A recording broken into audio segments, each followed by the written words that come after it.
দিনব্যাপী মাহফিলের সম্মানিত সভাপতি, প্রধান অতিথি, দ্বিতীয় মেহমান অনেক সুন্দর করে আলোচনা করলেন। আমার সামনে বসা দিনদার মুসলমান ভাইরা, বাবারা, পর্দার আড়ালে সম্মানিত মা এবং বোনেরা, সকলের প্রতি আমার আবারও সালাম। আসসালামু আলাইকুম রহমতুল্লাহ।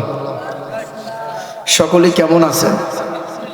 আপনারা কি আজকে কোরআনের মাহফিলে এসে খুশি না বেজার? যদি খুশি থাকেন তা সঠিক সকলে কিন্তু আমার সালামটা নিলেন না, তার মানে বোঝাচ্ছেন আপনি মন খারাপ। আপনার কি বাড়িতে কি আমাদের মায়েদের সাথে, আমাদের ভাবিদের সাথে কি মারামারি করে যাচ্ছেন? এখানে মারামারি তো হয়নি। আমি আবারও সালাম দিলাম, সকলে উচ্চস্বরে জবাব দেবেন। আসসালামু আলাইকুম ওয়া রাহমাতুল্লাহি ওয়া বারাকাতুহু। সকলে কেমন আছেন? আর একবার বলি, ভালো রাখার মালিক কে? দেখার মতো শক্তি দিয়েছে কে? শোনার মতো, চলার মতো, ধরার মতো সব কিছু দিয়েছেন কে? প্রথমে শুকরিয়া আদায় করি যে মহান রব্বুল আলামিন আমাদের সকলকে আল্লাহ তাআলার ছোট্ট একটি জান্নাতের বাগানে বসার এবং আমাকে কিছু বলার মতো সুযোগ করে দিয়েছেন। সে রব্বুল আলামিনের প্রতি শুকরিয়া আদায় করি। সকলে দিল থেকে, অন্তর থেকে উচ্চস্বরে যতটুকু শক্তি আছে ততটুকু শক্তি দিয়ে বলি আলহামদুলিল্লাহ। আর একবার বলি আলহামদুলিল্লাহ। দরুদ ও সালাম বর্ষিত হোক বিশ্ব মানবতার দূত জনাবি মুহাম্মদ রাসূলুল্লাহ, সকলে বলি সাল্লাল্লাহু। সম্মানিত মুসল্লি কিরাম, আমি পবিত্র কোরআনুল কারীম থেকে একটি আয়াত তেলাওয়াত করেছি।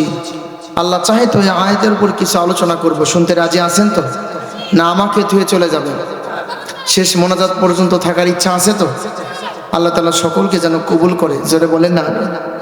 কারণ আমল করলেন, আমল করার পরে আমলের ওসিলায়, কোনো জিনিসের ওসিলায় কার কাছে চাবেন বলেন?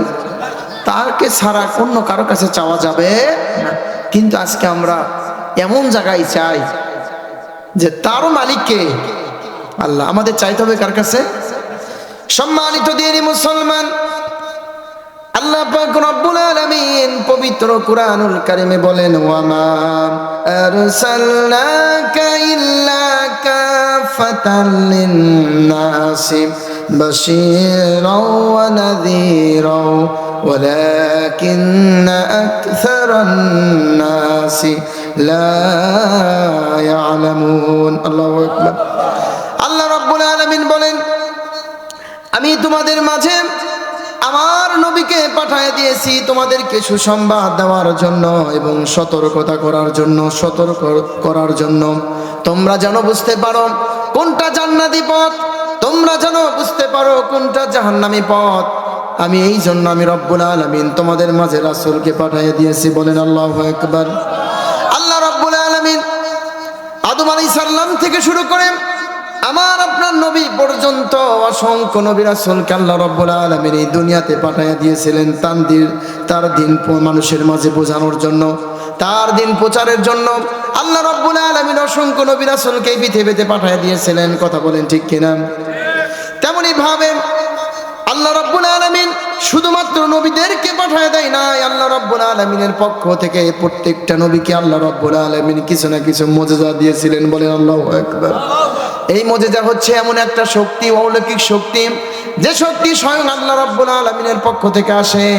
তেমনি ভাবে আল্লাহ রাব্বুল আলামিন আমার আপনার নবীকেও মুজিজা দিয়েছিলেন। আল্লাহ রাব্বুল আলামিন মুসা আলাইহিস সালামকে মুজিজা দিয়েছিলেন। তাকে মুজিজা দিয়েছিলেন লাঠি। তিনি লাঠি দ্বারা এরকম ভাবে কাজ করতে পারতেন, লাঠি দ্বারা সাপ তৈরি করতে পারতেন। আল্লাহ রাব্বুল আলামিন বলেন, ওয়া মা তিলকা বিয়ামিনিকা ইয়া মূসা। বলেন আল্লাহু আকবার। আল্লাহ রাব্বুল আলামিন মুসা আলাইহিস সালামকে মুজিজা দিয়েছিলেন লাঠি। তিনি লাঠি দ্বারা সাপ তৈরি করতে পারতেন। কথা বলেন ঠিক কিনা? অনেক ওয়াজ শুনেছেন লাঠি বিষয়ে, আজকে আপনাদেরকে অন্য কিছু শোনাবো ইনশাআল্লাহ। শেষ পর্যন্ত থাকবেন। আল্লাহ রাব্বুল আলামিন মুসা আলাইহিস সালামকে মুজিজা দিয়েছিলেন লাঠি। মুসা আলাইহিস সালাম মারা গেছেন, এখনো মিশরের জাদুঘরে মুসা আলাইহিস সালামের লাঠি আছে কিনা বলেন? অনেকেই ফেসবুকে, ইউটিউবে দেখা যায় মুসা আলাইহিস সালামের লাঠি দেখায় কিনা? বলেন তো এই লাঠিকে যদি 1000 বার মাটিতে ফেলে দেন, মুসা আলাইহিস সালাম যখন জীবিত ছিল, মুসা আলাইহিস সালাম যখন লাঠি মাটিতে ফেলে দিয়েছে সঙ্গে সঙ্গে সাপ হতো। এই মিশরের জাদুঘরে যে মুসা আলাইহিস সালামের লাঠি আছে, লাঠিকে যদি 1000 বার মাটিতে ফেলে দিয়ে বলেন লাঠি একটু সাপ হয়ে যায়, লাঠি আর কি কখনো সাপ হবে? জোরে বলেন সাপ হবে? সাপ হবে না। তার মানে মুসা আলাইহিস সালাম মারা গেছে, তার মুজিজার শক্তির পাওয়ারও কি হয়ে গেছে? শেষ হয়ে গেছে। কথা কি বুঝতে পারতেছেন?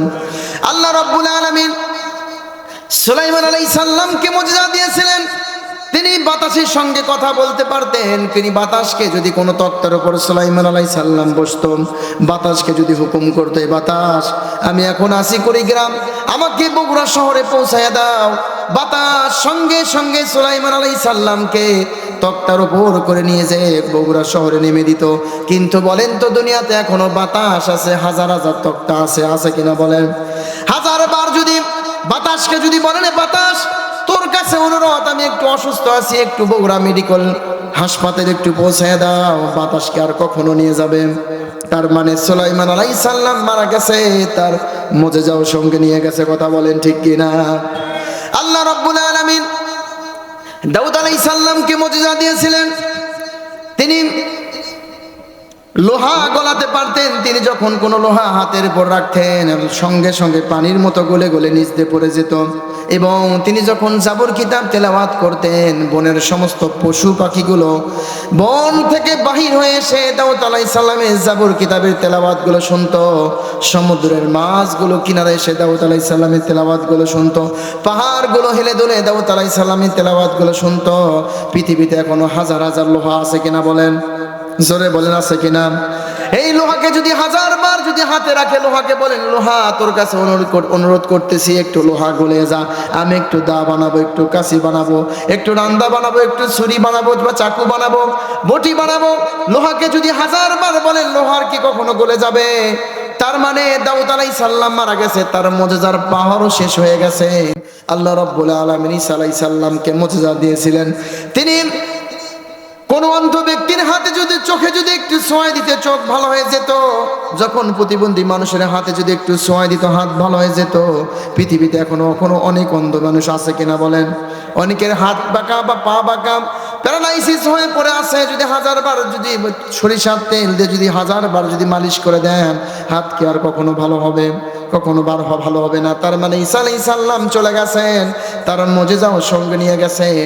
আল্লাহ রাব্বুল আলামিন আমার আপনার নবী, বিশ্ব নবী, দয়ার নবী, মায়ার নবী সাল্লাল্লাহু আলাইহি ওয়াসাল্লামকে আল্লাহ রাব্বুল আলামিন প্রায় 3000 মুজিজা দিয়েছিলেন। বলেন আল্লাহু আকবার। জোরে বলেন আল্লাহু আকবার। আর একবার বলেন আল্লাহু আকবার। মতান্তরে কিছু কম হতে পারে, বেশি হতে পারে। আল্লাহ রাব্বুল আলামিন আমার আপনার নবীকে প্রায় 3000 মুজিজা দিয়েছিলেন। অনেক আলেম ওলামা বলেছে 1000, কেউ বা বলেছে 2000। মতান্তরে 3000 মুজিজা আমার আপনার নবীকে আল্লাহ রাব্বুল আলামিন দিয়েছিলেন। তার ভিতর সর্বশ্রেষ্ঠ মুজিজার নাম হচ্ছে কি বলেন তো? জোরে বলেন তো কি? এই সর্বশ্রেষ্ঠ মুজিজা কোরআন। এবারেও 3500 মুজিজা আল্লাহ রাব্বুল আলামিন কে আমার আপনার নবীকে আল্লাহ রাব্বুল আলামিন দিয়েছিলেন। কিন্তু আল্লাহ রাব্বুল আলামিন আমার আপনার নবীকে দুনিয়ার থেকে নিয়ে গেছেন, তিনি ইন্তিকাল করেছেন। কিন্তু 3000 মুজিজার একটা মুজিজাও আল্লাহ রাসূল সাল্লাল্লাহু আলাইহি ওয়াসাল্লাম সঙ্গে নিয়ে যায়নি। বলেন আল্লাহু আকবার। সমস্ত মুজিজাগুলো দুনিয়াতে তার উম্মতের জন্য রেখে দিয়েছেন। তার ভিতরে সর্বশ্রেষ্ঠ মুজিজার নাম কি বলেন? এই কোরআন। আল্লাহ রাসূল সাল্লাল্লাহু আলাইহি ওয়াসাল্লাম বিদায় হজে 100 লক্ষ সাহাবীদেরকে বলেছিল, ও আমার সাহাবীরা, আমি তোমাদের মাঝে 2টা জিনিস রেখে গেলাম। কয়টা জিনিস বলেন? জোরে বলেন তো কয়টা জিনিস? একটা হচ্ছে কোরআন, আর একটা কি? হাদিস। এই 2টা জিনিস যদি নিজের জীবনে বাস্তবায়ন করতে পারেন, নিজের জীবনে যদি আনতে পারেন, রাসূলুল্লাহ সাল্লাল্লাহু আলাইহি ওয়াসাল্লাম ঘোষণা দিয়েছে আমার ওই উম্মতকে জান্নাতে নেওয়ার দায়িত্ব আমার। বলেন আল্লাহু আকবার। মানুষ আজকে সেই কোরআন থেকে দূরে সরে গেছে। কথা বলেন ঠিক কিনা? জোরে বলেন ঠিক কিনা? এই দেশে কোরআনের আইন বাস্তবায়ন হতে চায় না, কোরআনের বাস্তবায়ন হয় না। কিন্তু আমরা মানুষও চাই না। মানুষও কি চাই? আজকে আমরা শুধু মুখে বলি আমরা কোরআনকে ভালোবাসি, রাসূলকে ভালোবাসি, রাসূলকে ভালোবাসি, জীবন দিয়ে ভালোবাসতে গেলে নাই, শুধু ভালোবাসি কি মুখে মুখে। আসলে এখন আমরা হয়ে গেছি মৌখিক মুসলমান। কি মুসলমান? জোরে বলেন না কি মুসলমান? সাহাবীরা কিভাবে ইসলামকে প্রচার করেছে, নিজের জীবন দিয়ে ইসলামকে রক্ষা করেছে, ইসলামের পথে তারা জীবন পর্যন্ত বিলিয়ে দিছে, কিন্তু আমরা আজকে মুসলমান, তেলটালা মুসলমান হয়ে গেছি। বাবা মুসলমান, দাদা মুসলমান, মা মুসলমান, এটা নিয়ে শুধু আছে, কিন্তু ইসলামের জন্য আজ পর্যন্ত একজন বার হতে চাই না। কথা বলেন ঠিক কিনা? এই দেশে কোরআনের আইন বাস্তবায়ন হোক, কে কে চান? হাত তোলেন তো, দেখেন তো, দেখেন তো কি হাত, মানে লিল্লাহে তাকবীর, লিল্লাহে তাকবীর। আল কোরআনের আলো, আল হাদিসের আলো, কোরআন হাদিস যেখানে, আলেম ওলামা যেখানে, আমিরে জামাত যেখানে, লিল্লাহে তাকবীর। এই কোরআনের আইন দেশে বাস্তবায়ন করতে হবে। কথা বলেন ঠিক কিনা? এই কোরআনের আইন বাস্তবায়ন করতে হবে দেশে। কথা বলেন ঠিক কিনা? এই কোরআনের আইন বাস্তবায়ন করতে হবে বিভাগে। কথা বলেন ঠিক কিনা? এই কোরআনের আইন বাস্তবায়ন করতে হবে জেলায়, উপজেলায়, ইউনিয়ন পরিষদে, গ্রামে, মহল্লায়, আপনার পরিবারেও। কথা বলেন ঠিক কিনা? যখন এই কোরআনের আইন বাস্তবায়ন করতে পারবেন, এই কোরআন অনুযায়ী যখন দেশ চালাতে পারবেন, এই কোরআন অনুযায়ী যখন বিভাগ চালাতে পারবেন, এই কোরআনের অনুযায়ী যদি যখন জেলা চালাতে পারবেন, এই কোরআন অনুযায়ী যখন উপজেলা চালাতে পারবেন, গ্রাম চালাতে পারবেন, ইউনিয়ন চালাতে পারবেন, আপনার পরিবার চালাতে পারবেন, তখন থেকে আপনার জেলায়, আপনার দেশে, আপনার গ্রামে, আপনার মহল্লায়, আপনার পরিবারে কখনো আর অশান্তি হবে না। কথা বলেন ঠিক কিনা? এই কোরআন আইন বাস্তবায়ন নাই দেখে, কোরআন আইন জীবনে নাই দেখে, আপনার সমাজে নাই দেখে আজকে সংসারে এবং কি পরিবারের সব জায়গায় কি হচ্ছে? অশান্তি হচ্ছে। কথা বলেন ঠিক কিনা?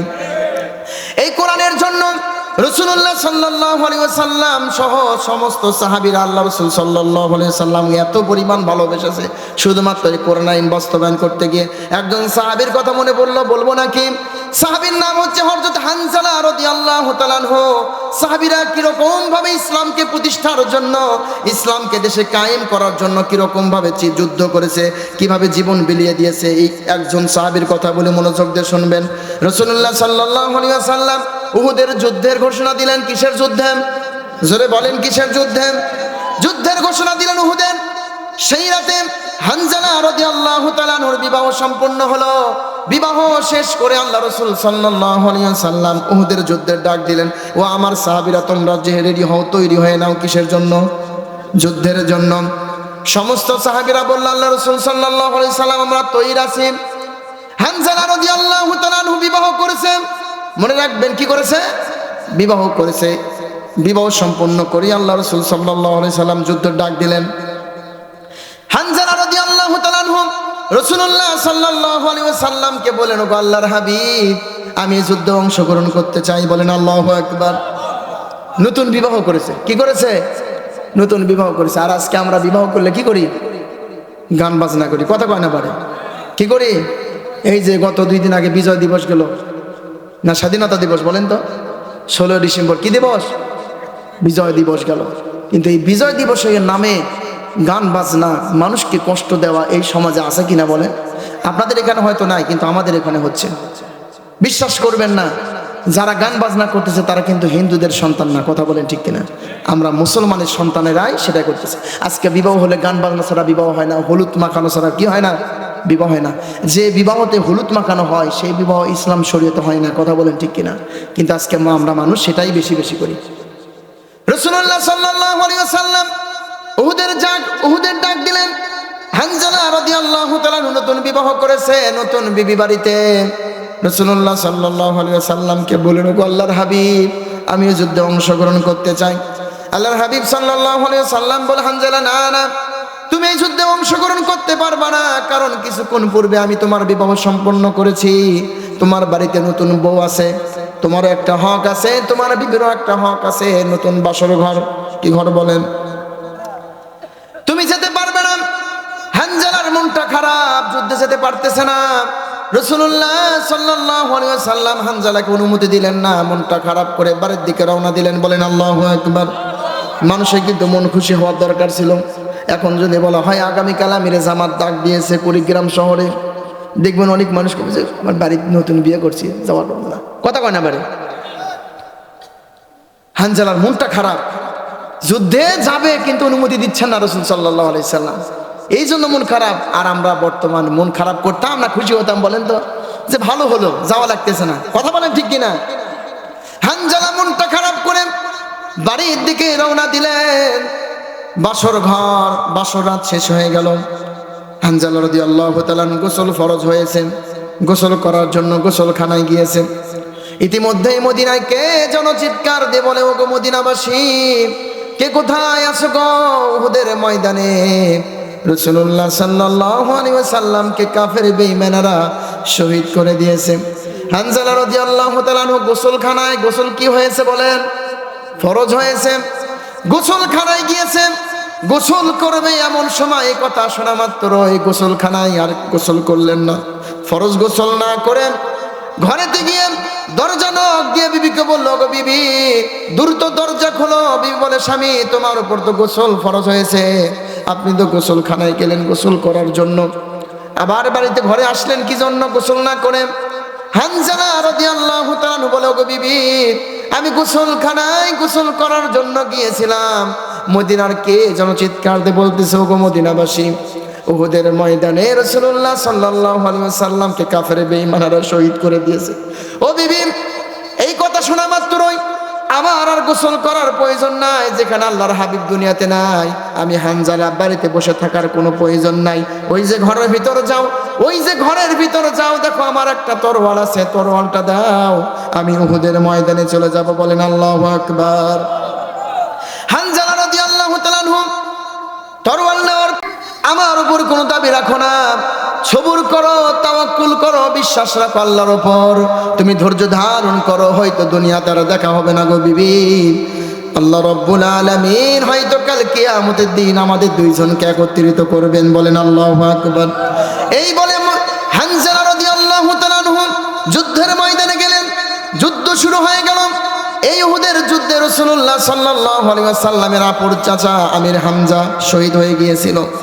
আবু সুফিয়ানের স্ত্রী হিন্দা আমির হামজা রাদিয়াল্লাহু তাআলা আনহুর বুকটা চিরে কলিজা বের করে আবু সুফিয়ানের স্ত্রী হিন্দা চিবে চিবে খেয়েছিল। পরবর্তীতে হিন্দা মুসলমান হয়েছিল। এই উহুদের যুদ্ধে রাসূলুল্লাহ সাল্লাল্লাহু আলাইহি ওয়াসাল্লাম নিজে আহত হয়েছিলেন। আপন চাচা দুনিয়াতে নাই, চাচাকে কলিজা বের করে হিন্দা চিবে চিবে খেয়েছে। রাসূল সাল্লাল্লাহু আলাইহি ওয়াসাল্লামের কষ্ট দুঃখ। যুদ্ধ শেষ হয়ে গেল। সমস্ত শহীদ লাশদেরকে একত্রিত করা হচ্ছে। প্রায় ৭০ জন সাহাবী এই উহুদের যুদ্ধে শহীদ হয়ে গিয়েছিল। কতজন বললাম? জোরে বলেন কতজন? ৭০ জন সাহাবী। সমস্ত শহীদের বাড়ির থেকে লোকজন যাচ্ছে শহীদের লাশদেরকে রিসিভ করার জন্য।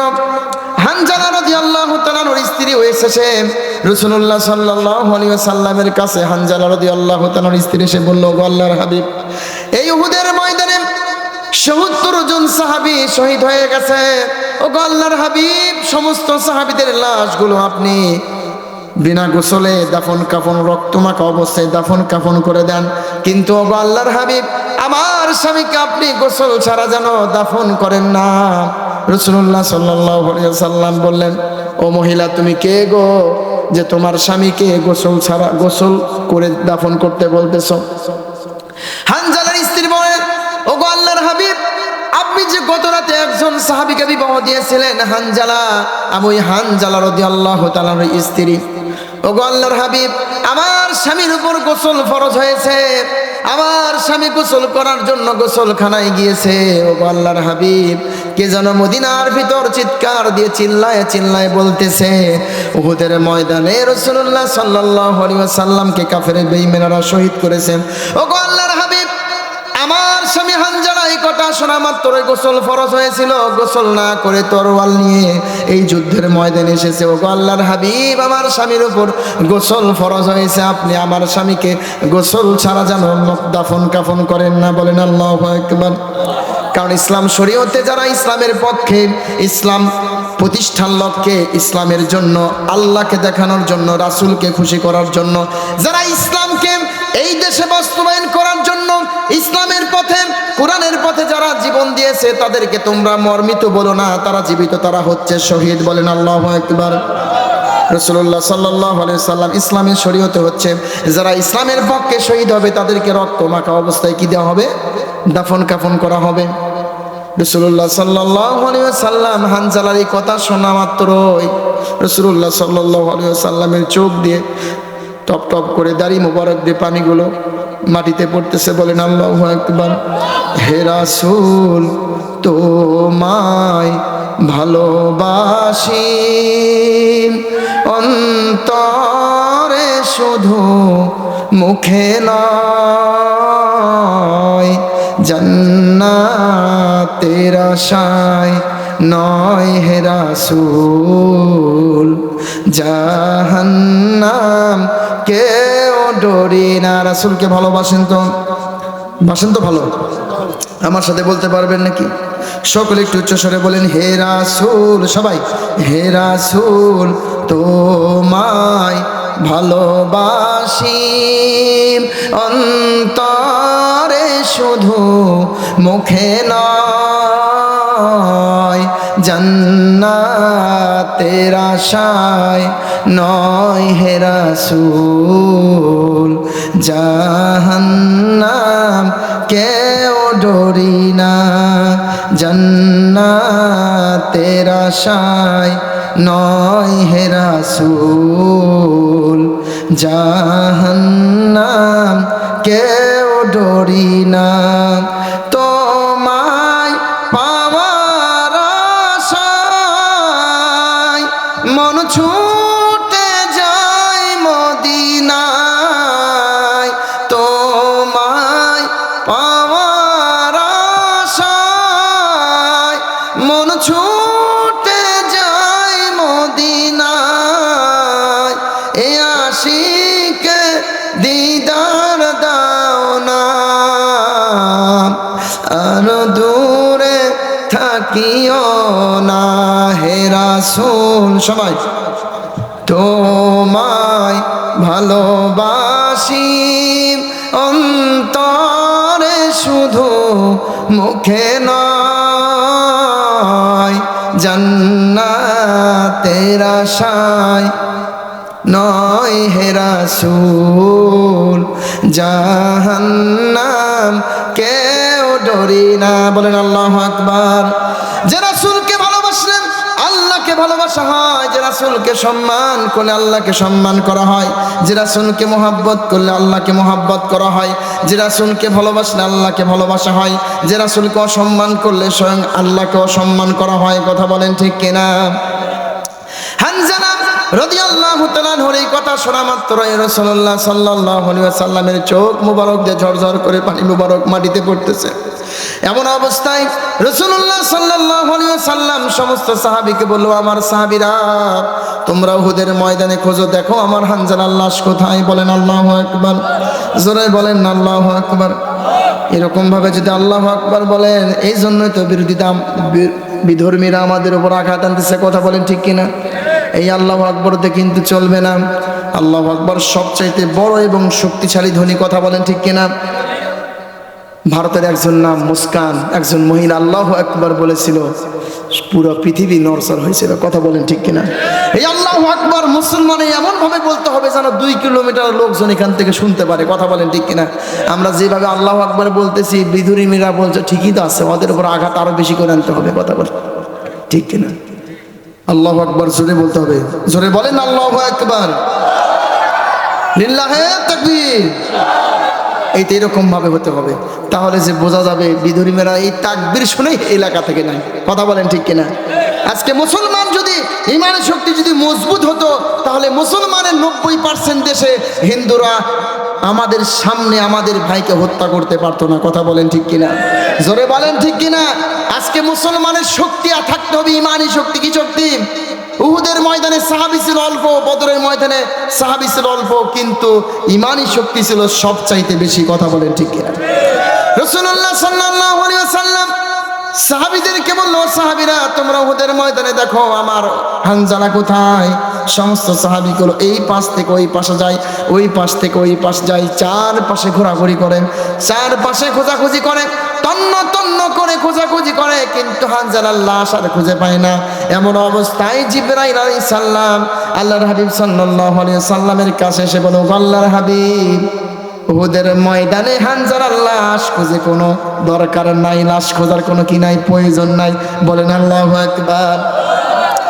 আপনার প্রতি ভালোবাসা, ইসলামের প্রতি ভালোবাসা, ইসলামকে দেশে বাস্তবায়ন করার জন্য, বাস্তবায়নের লক্ষ্যে, ইসলামকে প্রতিষ্ঠার লক্ষ্যে হানজালার এত ভালোবাসা, এত মোহাব্বত যে গোসল ফরজ হয়েছিল, গোসল ফরজ না করে যুদ্ধের ময়দানে এসে শহীদ হয়ে গেছেন।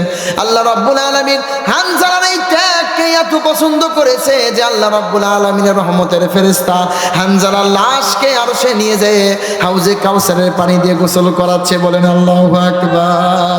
নামাজের ভিতরে কাউকে সালাম দেয়া যায় না, নামাজের ভিতরে কাউকে সালাম দেয়া যায় না, নবীকে সালাম না দিলে নামাজ তো ভাই হয় না।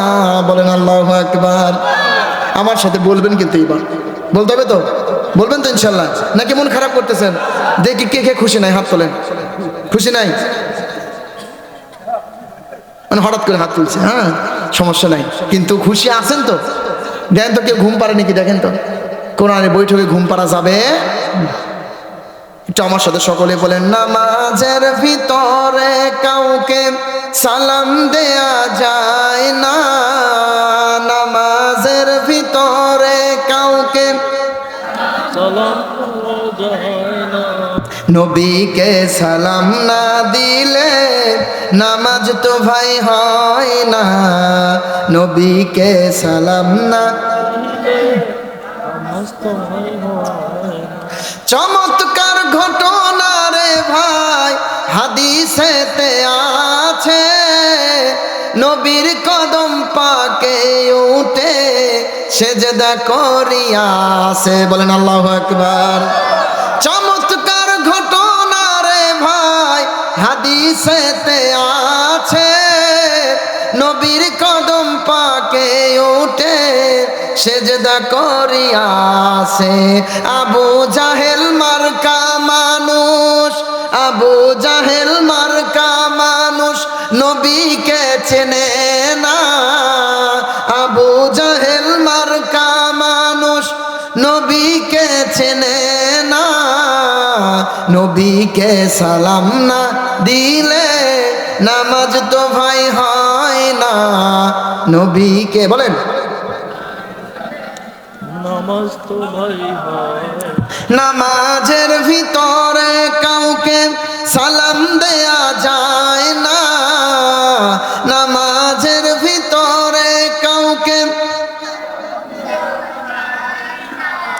নবীকে সালাম না দিলে নামাজ তো ভাই হয় না। খয়রুত তাবিজার নাম ওয়াসকরণী আছে, নবীর প্রেমে সবগুলি দাঁত ভেঙ্গে ফেলেছে। বলেন আল্লাহু আকবার। নবীর প্রেমে সমস্ত দাঁতগুলো ভেঙ্গে ফেলেছে ওয়াসকরণী। সুবহানাল্লাহ কন না। কিন্তু আজকে আমরা মুসলমান নবীর প্রেমে কে কি নামাজই পড়ি না, দাঁড়িয়ে রাখি না, কি রাখি না, যে রাসূল সাল্লাল্লাহু আলাইহি সাল্লাম কাল কিয়ামতের দিন ছাড়া অন্য কোনো নবীর কোনো ক্ষমতা থাকবে না। শাফাত যদি একজনে করে তিনি কে? আমার আপনার নবী সাল্লাল্লাহু। আপনি সারা জীবন রাসূলের সুন্নাতকে অবহেলা করেছেন, সুন্নাতকে মানেননি, এখন কবরে রাখে এসে বলছে বিসমিল্লাহি ওয়া আলা মিল্লাতি রাসূলিল্লাহ। যাই রাখবি তাইও মুনাফিক, যাই কবর তাই তো মুনাফিকই। সারা জীবন রাসূলের সুন্নাত মানেনি, এখন যদি মারা যান অনেক ভাইয়ের যুগ দাড়ি কি নাই, মুখে দাড়ি নাই, বইয়ের কথা শুনে, কিসের কথা শুনে, যে হুজুর কালকে আমি গত 2 দিন আগে একটা মাহফিলে বললাম যে দাড়ি রাখেন না, কি জানে করছে হুজুর বউ মানা করে দিছে। কে মানা করে দিছে? আচ্ছা বলেন তো, বউ কি কবরে যাবে?